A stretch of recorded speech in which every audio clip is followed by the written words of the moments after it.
Shalom, I'm Rabbi Barras from Temple Beth, and our Torah portion this week is called Tetzei.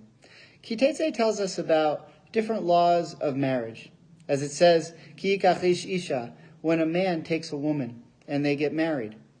But what we see in this week's Torah portion are a variety of different types of marriages that happen in difficult circumstances. It's not two people who met in a bar, or a couple who met on J-date, or on birthright. It has different ideas, like if a man meets a woman on the battlefield from an opposing army, and he decides that he desires her and he wants to meet her.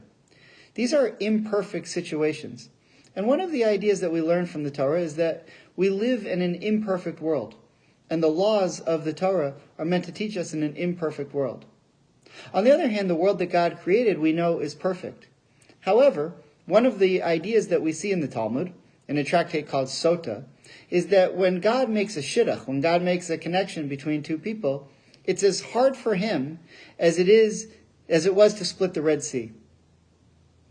So how could anything be hard for God? And why is it so hard for God to find couples that should be married? Well, I think the idea is that for God, the world that he set up is perfect.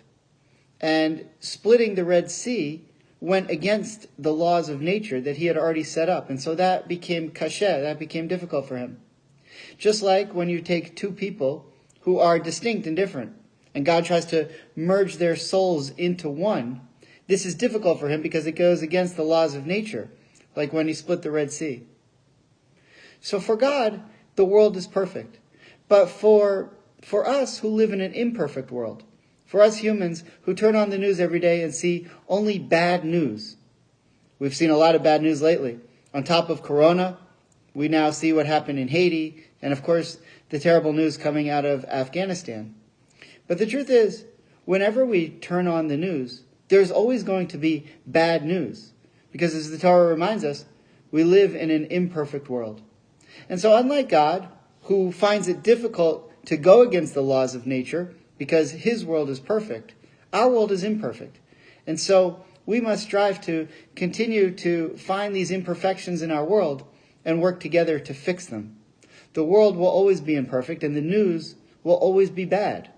It's not a matter of when are we going to get to a day when all of the news on TV will be good.